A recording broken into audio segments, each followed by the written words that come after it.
గుట్కా మరియు పాన్ మసాలా యాడ్లలో నటించినందుకు బాలీవుడ్ దిగ్గజ నటులైన షారుఖ్ ఖాన్, అక్షయ్ కుమార్, అజయ్ దేవగన్లకు ఇటీవలే కేంద్ర ప్రభుత్వం షోకాజ్ నోటీసులు జారీ చేసింది. అసలు అంత దిగ్గజ నటులు, కోటీశ్వర్లైన నటులు అట్లాంటి పాన్ మసాలా యాడ్లలో నటించడం ఏంటి? ఇట్లాంటి వాళ్ళు సభ్య సమాజానికి ఎలాంటి మెసేజ్ ఇవ్వదలుచుకున్నారు? అసలు చట్టాలు ఏం చెప్తున్నాయి? ఆ పాన్ మసాలా కంపెనీలు యాడ్స్ ఇవ్వడానికి పర్మిషన్ లేనప్పుడు యాడ్స్ ఎలా వస్తున్నాయి అనే చాలా ఇంట్రెస్టింగ్ విషయాలు ఈ వీడియోలో మనం తెలుసుకుంటాం. సో వీడియో స్కిప్ చేయకుండా ఎండ్ వరకు చూడండి. చాలా కష్టపడి వీడియో అయితే చేయడం జరుగుతుంది. ఇన్ఫర్మేషన్ ఎక్కడెక్కడ నుంచో గ్యాదర్ చేసి మీకోసం వీడియో అయితే చేస్తున్నాను.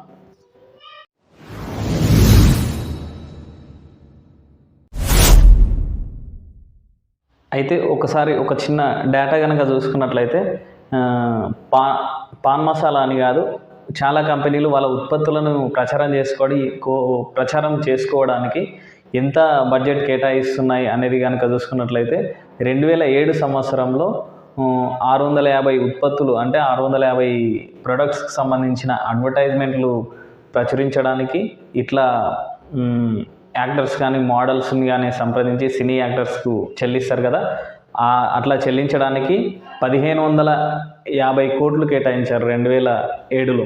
అదే ఒక దశాబ్దం తర్వాత, అంటే 10 సంవత్సరాల తర్వాత 2017లో అది 650 ప్రొడక్ట్స్ 2007లో ఉంటే 1660 ఉత్పత్తులను ప్రమోట్ చేయడానికి 6660 కోట్లు కేటాయించడం జరిగింది ప్రచారం చేసుకోవడానికి వాళ్ళ ఉత్పత్తులను.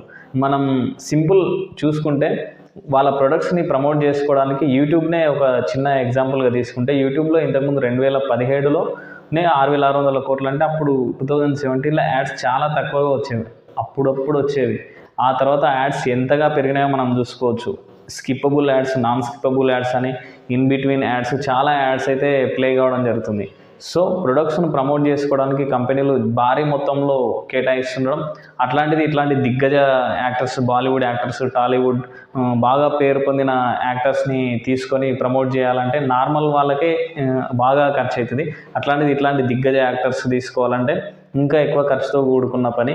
టోటల్ అడ్రసబుల్ మార్కెట్ నివేదిక ప్రకారం ఈ ఏడాది జనవరి నుంచి జూన్ మధ్యలో ఇట్లాంటి వాణిజ్య ప్రకటనల కోసం వివిధ కంపెనీలు కేటాయిస్తున్న బడ్జెట్లో 11% వృద్ధి నమోదైందని మనం చూసుకోవచ్చు.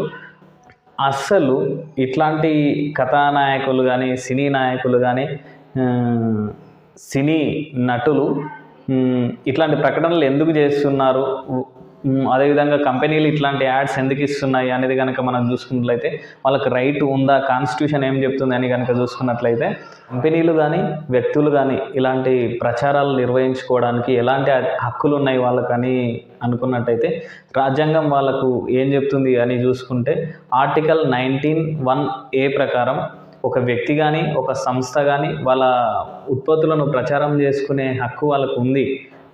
అయితే ప్రజల జనజీవితాన్ని ప్రభావితం చేయకుండా, వాళ్ళ ఆరోగ్యాలను ప్రభావితం చేయకుండా, వాళ్ళను తప్పుదో పట్టించని విధంగా ఉండే ప్రొడక్ట్స్ని, వాళ్ళ ఆరోగ్యాన్ని పాడు చేయని ప్రొడక్ట్స్ని వాళ్ళైతే ప్రచారం చేసుకోవచ్చు. కానీ ఇలాంటి పాన్ మసాలా యాడ్స్ అనేవి ప్రజల ఆరోగ్యాన్ని బాగా దెబ్బతీస్తాయి. అయితే ఈ పాన్ మసాలా యాడ్స్ని వాళ్ళు ఏ విధంగా, ఎట్లాంటి లొసుగులు యూజ్ చేసుకొని ఇట్లాంటి ప్రొడక్ట్స్కి ప్రచారం కల్పిస్తున్నారు, టీవీలో యాడ్స్ ఇస్తున్నారు అనేది మనం ముందు తెలుసుకుంటాం. ప్రభుత్వం ఇట్లాంటి గుట్కా, పాన్ మసాలాలను నిషేధించింది. అయితే ఇట్లాంటి వాటి నిషేధాన్ని గురించి తెలిపే చట్టాలు ఏంటివి అని మనం ఒకసారి తెలుసుకునే ప్రయత్నం చేద్దాం. మొదటిది ఔషధాలు, సౌందర్య సాధనాల నియంత్రణ చట్టం 1940, ఔషధాలు, అద్భుత పరిష్కారాలు, అభ్యంతరకర ప్రకటనల చట్టం 1954, వినియోగదారుల రక్షణ చట్టం 1986, మహిళలను అభ్యంతరకరంగా చిత్రీకరించే నియంత్రణ చట్టం 1986. ఇట్లాంటి చట్టాలు అనేటివి ఇట్లాంటి సమాజానికి అసభ్యకరంగా కానీ హాని కలుగజేసే ఉత్పత్తులను ప్రచారం చేసుకోవడాన్ని, అసలు వాటిని వినియోగించడాన్ని నిషేధించడానికి ఇలాంటి చట్టాలు అయితే చేయడం జరిగింది. ఇట్లాంటి నిషేధించిన ప్రొడక్ట్స్ని అమ్మడమే నిషేధించింది కదా, అట్లాంటిది నిషేధించిన ప్రొడక్ట్స్కి అడ్వర్టైజ్మెంట్ ఎట్లా కల్పిస్తున్నారు? నిషేధించడం అంటే అసలు షాప్లో వెళ్ళి తీసుకోవడమే కష్టంగా ఉండాలి ఆ ప్రొడక్ట్స్కి. అట్లాంటిది ఆ ప్రొడక్ట్స్కి యాడ్స్ ఇస్తుంటే గవర్నమెంట్ ఎందుకు సైలెంట్గా ఉంది? ఆ కంపెనీలు ఎంత ధైర్యంతో అట్లాంటి యాడ్స్ ఇస్తున్నాయి అనేది కనుక చూసుకున్నట్లయితే ఇక్కడే ఒక చిన్న లాజిక్ ఉంది. కంపెనీలు ఆ చిన్న లాజిక్ని, ఆ లూప్ హోల్స్ని, చట్టాల్లో ఉన్న లూప్ హోల్స్ని ఉపయోగించుకొని యాడ్స్ అయితే ఇవ్వడం జరుగుతుంది. ఆ లూప్ హోల్స్నే మనం ఏమని చెప్పుకోవచ్చు అంటే సరోగేట్ అడ్వర్టైజ్మెంట్ అనే దాని గురించి మీకు ఒక అవగాహన ఉండాలి. సరోగేట్ అడ్వర్టైజ్మెంట్ అంటే ప్రొడక్ట్ నేమ్ అనేది సేమ్ ఉంటుంది. అయితే ఫర్ ఎగ్జాంపుల్ మీరు కొన్ని యాడ్స్ చూస్తూ ఉంటారు, ఇంపీరియల్ బ్లూకి సంబంధించి కానీ, మెక్డోవెల్స్ అనే దానికి సంబంధించి కానీ వస్తుంటాయి. ఇవి మనకు తెలిసి ఆల్కహాల్ బ్రాండ్స్. అయితే ఆ ఆల్కహాల్ బ్రాండ్స్ మీదనే ఒక వేరే ప్రొడక్ట్స్ కూడా అమ్ముతున్నట్టు వాళ్ళు యాడ్స్ ఇస్తూ ఉంటారు. కానీ ఆ తాగే వాళ్ళకి, ఆ ఆల్కహాల్ తీసుకునే వాళ్ళకి ఆ బ్రాండ్స్ గురించి అవగాహన ఉంటుంది. అప్పుడు వాళ్ళకు ఒక ప్రేరణ కలుగుతుంది, ఆల్కహాల్ బ్రాండ్స్ ఏవి అనేది ఆ అవగాహన ఉన్న వాళ్ళకి మాత్రం తెలుస్తుంది. అయితే అదేవిధంగా ఇప్పుడు మెక్డీ, ఇంపీరియల్ బ్లూ వాటికి సంబంధించి ఏ విధంగా అయితే అడ్వర్టైజ్మెంట్ ఇస్తున్నారో, ఇంపీరియల్ బ్లూ అనేది ఆల్కహాల్ బ్రాండ్. అయితే అక్కడ మనకు టీవీలో కానీ, సినిమా హాల్స్లో కానీ అక్కడక్కడ యాడ్స్ చూస్తూ ఉంటాం. అక్కడ ఏమని మెన్షన్ చేస్తారు, వాటర్ బాటిల్స్ అనో, సోడా అనో, మ్యూజిక్ అండ్ సిడీస్ అనే దాని విధంగానో men will be men, Imperial Blue అని యాడ్స్ ఇస్తూ ఉంటారుగా. ఆ రకంగా ఆ లూప్ హోల్ని వాడుకుంటున్నారు. అంటే ఆ కంపెనీ పేరు రావడం కామన్గా ఉంటుంది, ఇంపీరియల్ బ్లూ అనేది. కానీ అక్కడ ఇచ్చే ప్రొడక్ట్, వాడి యాడ్స్లో ఇచ్చే ప్రొడక్ట్ వేరే, యాక్చువల్గా ఉండే బయట ప్రచారంలో ఉండే ప్రొడక్ట్ వేరే. యాక్చువల్గా వాళ్ళు ఈ ప్రచారంలో ఇచ్చే ప్రొడక్ట్ వాళ్ళ కంపెనీ నుంచి చాలా తక్కువ మొత్తంలో రిలీజ్ అయితే దానికి అంత తీసుకోరు కూడా జనాలు. అయితే వాళ్ళకు ఆ యాడ్ ఇచ్చినప్పుడు వాళ్ళ మైండ్లో ఫిక్స్ అయిపోతారు, ఇది దీనికి సంబంధించిన యాడే అని జనాలకు అర్థమవుతుంది. దాన్ని ఇంకా ప్రేరేపిస్తుంది జనాలని తీసుకోవడానికి, అది ఎక్కువ ప్రేరేపించేలా చేస్తుంది. సేమ్ ఫార్ములా సరోగేట్ అడ్వర్టైజ్మెంట్ ద్వారానే ఈ విమల్ అనేది పాపులర్ అవుతుంది. ఆ విమల్ అనే దాని గురించి మనం చూసాంగా, షారుఖ్ ఖాన్, అక్షయ్ కుమార్, అజయ్ దేవగన్, ఇంకా 2-3 హీరోయిన్స్ కూడా ఈ యాడ్స్లో పార్టిసిపేట్ చేయడం జరుగుతుంది. అయితే వీళ్ళు కొన్ని కోట్లు తీసుకొని దీన్ని ఎందుకు యాడ్ చేస్తున్నారంటే, విమల్ అనే దాని గురించి మనం ఒకసారి డీటెయిల్గా తెలుసుకునే ప్రయత్నం చేసినట్లయితే, విమల్ అనే ప్యాకెట్ మనకి ఇట్లా చూపిస్తారుగా, రెడ్ కలర్లో ఉంటుంది. ఆ ప్యాకెట్కి విచిత్రమైన ఇది ఏంటంటే, దాని బ్యాక్ సైడ్ కనుక మీరు డిస్క్రిప్షన్ చూస్తే అది 100% ఆర్గానిక్. అంటే దానిలో ఎట్లాంటి గుట్కా కానీ, పాన్ మసాలా ఐటమ్స్ కానీ ఉండవు, హానికరమైనవి. నికోటిన్ 0% నికోటిన్ ఉంటుంది దానిలో. అది డీటెయిల్గా ప్యాకెట్ మీద మెన్షన్ చేయడం జరుగుతుంది. సో అది మంచిది ఆరోగ్యానికి. కానీ దాని వెంబడి ఇచ్చే ఒక చిన్న ప్యాకెట్ ఇస్తారు, మీరు అబ్జర్వ్ చేస్తే. విమల్ అనేది తీసుకునే వాళ్ళకి అది తీసుకున్న తర్వాత దాంతోపాటు ఒక చిన్న ప్యాకెట్ ఇస్తారు, దానిలో 100% నికోటిన్. అంటే ఈ నికోటిన్కి సంబంధించిన పదార్థాలన్నీ ఆ చిన్న ప్యాకెట్లో ఉంటాయి. అది ఇల్లీగల్గా అమ్ముతుంటారు. నువ్వు విమల్ తీసుకుంటే ఈ ఇల్లీగల్ ప్రోడక్ట్ అనేది, విమల్ అనేది లీగల్, ఈ మసాలా ప్యాకెట్ అనేది ఇల్లీగల్. సో లీగల్ ఇల్లీగల్ రెండు కలిపితే పాన్ మసాలా యాడ్స్ కిందికి వస్తాయి. అయితే వీళ్ళు కంపెనీ వాళ్ళు ఏంది, విమల్ అనే దాన్ని ప్రమోట్ చేస్తున్నాం మేము, పాన్ గుట్కా మసాలా కాదు అని అంటారు. కానీ ఆ రెండు కలిపి సరఫరా చేయబడతాయి, అమ్మబడతాయి. వీటి ద్వారానే కొన్ని కోట్లు వీళ్ళు ఆర్జిస్తున్నారు. చిన్న లాజిక్, ఎందుకంటే షారుఖ్ ఖాన్, అక్షయ్ కుమార్, అజయ్ దేవగన్ లాంటి ఒక్క యాక్టర్ ప్రమోట్ చేయాలంటేనే కొన్ని కోట్లు ఖర్చు అవుతాయి. అలాంటిది ఒక్క హీరో కాదు, 3 హీరోలు, ఇంకో 2 హీరోయిన్లు, 5 మంది కలిపి నటిస్తున్నారంటే దాని మార్కెట్ ఏ రేంజ్లో ఉంటుందో, దాని ప్రాఫిట్స్ ఏ రేంజ్లో ఉంటాయో మీరు అర్థం చేసుకోవచ్చు. అదేవిధంగా ఈ పాన్ మసాలా అనేది ఒక మంచి ప్రోడక్ట్ కాదు, సొసైటీ మీద చాలా చాలా ప్రభావం చూపిస్తూ ఉంటుంది. చాలా నెగిటివ్ ఇంపాక్ట్ ఉంది దీనివల్ల. ఇందాకనే అనుకున్నాం, కేంద్ర ప్రభుత్వం అక్షయ్ కుమార్, అజయ్ దేవగన్, షారుఖ్ ఖాన్లకు షోకాజ్ నోటీస్ జారీ చేసిందని. ఇప్పుడే కాదు, ఇంతకు ముందు కూడా ఒకసారి 2016లో ఢిల్లీ ప్రభుత్వం యొక్క హెల్త్ డిపార్ట్మెంట్ వారు సినీ యాక్టర్స్ వాళ్ళకి ఒక లేఖ రాసింది.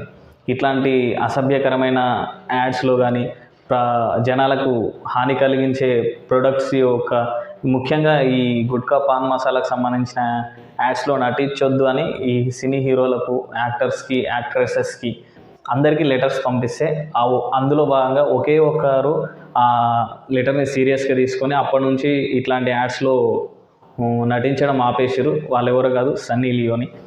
ఆమెను మనం వేరే రకంగా అనుకున్నాం, కానీ ఆమెని పంచి మనసుతో ఇట్లాంటి వాటిలో నటించడం ఆపేసింది. కానీ మిగతా హీరోలు ఇట్లాంటి పెద్ద పెద్ద బడా హీరోలు బడా బాలీవుడ్ హీరోస్ అందరూ ఇట్లాంటి పాన్ మసాలా యాడ్స్లో ఇంకా నటిస్తుండడం మనం చూసుకోవచ్చు.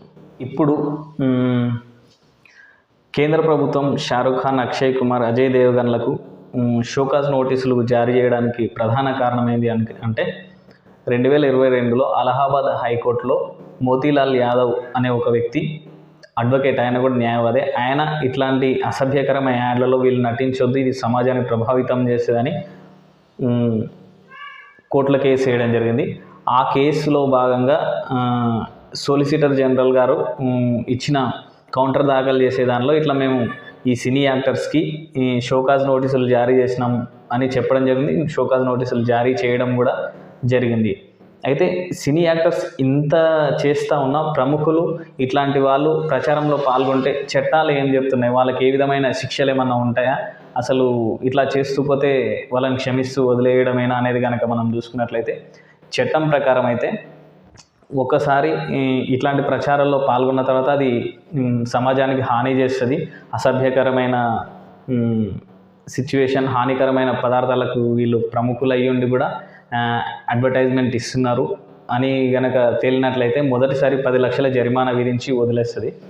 ఆ తర్వాత ఒకసారి 10 లక్షల జరిమానా విధించి వదిలేసిన తర్వాత కూడా వాళ్ళు మానుకోకుండా మళ్ళీ మరోసారి దాన్ని రిపీట్ చేసినట్లయితే అప్పుడు 50 లక్షల జరిమానా, 5 సంవత్సరాల వరకు జైలు శిక్ష విధించే అవకాశం అయితే ఉంది. కాబట్టి ఒక ప్రముఖ స్థానంలో ఉన్న వ్యక్తులుగా మీ అభిమానులను మీరే నాశనం చేసే వ్యక్తులుగా ఉండకుండా సమాజాన్ని మంచి మార్గం వైపు నడిపించేలా సినీ యాక్టర్స్ కానీ వెళ్ళాలని మనం కోరుకోవాలి. ముఖ్యంగా మన టాలీవుడ్లో ఇట్లాంటి వాటికి నటించే వాళ్ళు లేనందుకు మనం ఫీల్ హ్యాపీ. ఎందుకంటే రీసెంట్గా మనం న్యూస్లో చూసుకున్నట్లయితే పుష్ప బాగా హిట్ అయిన తర్వాత అల్లు అర్జున్ గారిని కూడా ఇట్లాంటి కంపెనీలు పాన్ మసాలా విమల్ వాళ్ళే అడ్వర్టైజ్మెంట్ ఇవ్వాలని కలిసినట్టు మనకు న్యూస్లో చూసుకున్నాం. కానీ సున్నితంగా అల్లు అర్జున్ గారు తిరస్కరించారు. నా వల్ల నా ఫ్యాన్స్ నన్ను గుడ్డిగా ఫాలో అయ్యే వాళ్ళు చాలామంది ఉన్నారు, ఇట్లాంటి వాటికి నేను యాడ్ ఇవ్వను అని చెప్పిండని మనం న్యూస్లో చూసుకున్నాం. కాబట్టి salute to our Tollywood heroes. ఇంకెవరైనా ఇట్లాంటి వాటిలో మీకు ఎవరైనా తెలిసిన వాళ్ళు ఇట్లాంటి హానికరమైన యాడ్స్ చేస్తున్నారా? నాకైతే తెలిసి మన టాలీవుడ్ వాళ్ళు ఇట్లాంటి యాడ్స్ చెయ్యరు అని అనుకుంటున్నాం. ముఖ్యంగా మనం చూసుకోవచ్చు పిఎస్పీకే పవన్ కళ్యాణ్ సార్ లాంటి వాళ్ళు అప్పట్లో యాడ్స్ ఇవ్వాలనుకుంటే చాలా కంపెనీలకు కూడా ఆయన్ని అభిమానించే వాళ్ళు చాలా ఎక్కువ, మార్కెట్ కూడా బాగా రీచ్ పెరిగే అవకాశం ఉంది. కానీ అట్లాంటి వాళ్ళు యాడ్స్కి అడ్వర్టైజ్మెంట్స్కి దూరంగా ఎందుకుంటారంటే ఇలాంటి రీజన్స్ వల్లే. ఆయన్ని గుడ్డిగా ఫాలో అయ్యే వాళ్ళు ఎక్కువ కాబట్టి ప్రొడక్ట్స్ నేను ప్రచారం చేయను అనే కోణంలోనే వాళ్ళు ఉంటారు. సో అట్లాంటి వాళ్ళు ఉండడం మనకు మంచిది. కానీ ఇట్లాంటి యాడ్స్ ఇచ్చేవాళ్ళు మానుకోవాలి. మంచి ప్రొడక్ట్స్కి ఇవ్వండి, వాటి గురించి మీరు ముందు తెలుసుకొని అది మంచిదైతేనే యాడ్స్లో పాల్గొనండి. Money doesn't matter. మీ వల్ల ఎంతోమంది జీవితాలు నాశనం అవుతాయి. మీరు ఇచ్చే విమల్ యాడ్ వేసుకొని తుపుక్ అని ఉమ్మించే వాళ్ళు చాలామంది. ఆ తుపుక్ ఉమ్మించి వాడి లైఫ్ నాశనం కావడమే కాక సొసైటీలో బయట వాళ్ళ వల్ల పొల్యూషన్, రైల్వే స్టేషన్లలో అక్కడ ఇక్కడ గోడలపైన ఊసడం,